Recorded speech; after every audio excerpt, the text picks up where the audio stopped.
Aujourd'hui, nous sommes réunis ici avec d'autres associations venus nous porter main forte pour notre journée de reboisement ici sur la VDN de Dakar, sur une distance de 2 km de longueur et 22 mètres de largeur.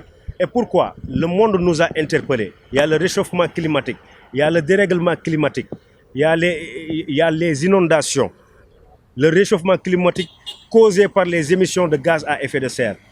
En tant que citoyen du monde, on s'est dit qu'il est important de reboiser, de planter des arbres, parce que ça lutte contre les inondations d'abord, parce qu'un arbre peut puiser jusqu'à 200 litres d'eau par jour et émettre 200 litres d'oxygène la nuit. Donc ça rafraîchit le climat et aussi ça permet de stabiliser le sol.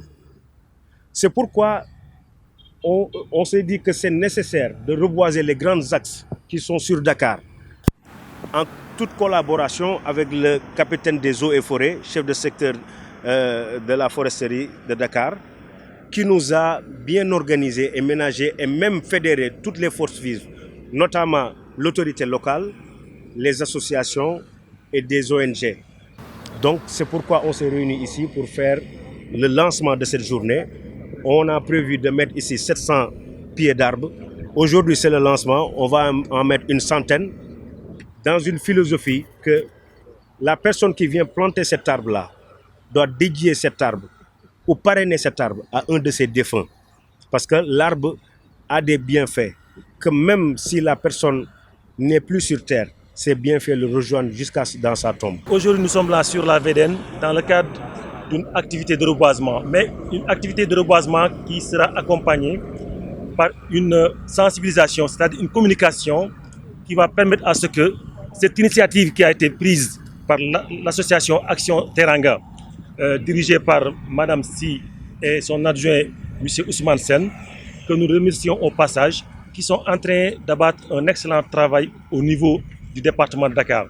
Et pour preuve aujourd'hui, c'est cette association qui a pris l'initiative et qui a mis en place cette organisation.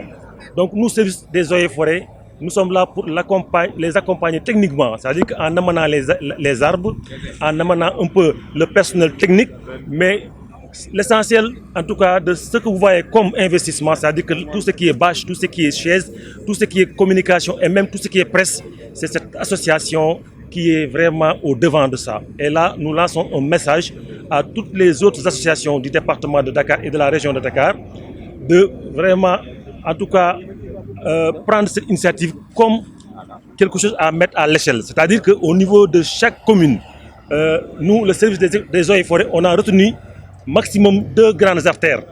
Et nous comptons sur les organisations, en tout cas les associations, pour que cette initiative aujourd'hui sur la VDN soit répliquée au niveau d'autres avenues situées au niveau des communes. Donc vous savez, Dakar, on a 19 communes.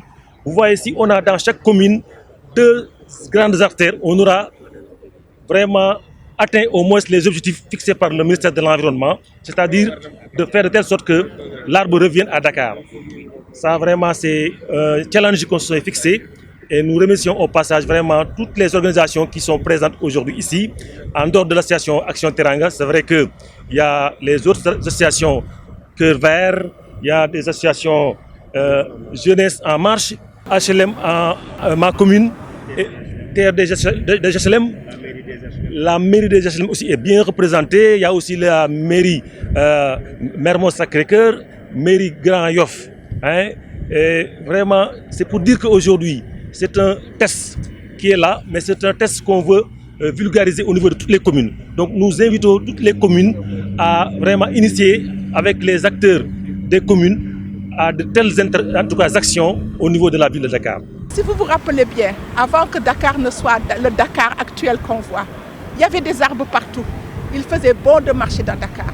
Mais Dakar a changé parce que nous avons une surpopulation. Garab, c'est important quoi. Ombre, c'est important. Mais Garab, vraiment, il faut que nous fassions nos titres. Il va falloir que les Sénégalais apprennent à participer de manière volontaire. Lolo mo am. Garab yi ñu saxal du pour la ville de Dakar, pour nous, pour ce titre. Dans le monde entier, on a maintenant des villes-jardins au milieu de la capitale. Nous avons une ville-jardin parce que c'est une dëkk dafa tuuti. mais si on peut essayer quand même d'avoir des endroits verts. daal vraiment lu ñuy wax ñoo ngi ne merci eaux et forêts ñoo ngi ne merci grande muraille verte. On dit merci à tout le monde. léegi le ministère de l'urbanisme génne na benn loi boo xam ne balaa nga am permis de construire il faut nga saxal benn garab loolu xam nga espoir la. am nañu aussi beneen espoir nit ñaa ngi defar ay jardin ci seen terrasse loolu beneen espoir la aussi. am nañu UGC bés bu nekk mu ramasser les ordures loolu tamit ci environnement la bokk fu poubelle amul rek garab mun na fa sax ñu pépiniéristes yi gis ngeen Dakar nu mu rafete bu ngeen awee fi ngeen gis garab yéen ñëpp da ngeen di kontaan. Donc je pense que le reboisement c'est un problème national d'abord national dañ ko war a def suñu titre parce que suñu diine tamit loolu la bëgg boo saxalee garab yàlla daf lay baal yàlla daf lay yërëmtu donc ñun ñëpp war nañu saxal garab suñu biir kër bu ñu saxalulee aussi ku saxal garab ñu encouragé ko ku defar garab ñu jàppale ko pour garab gi màgg.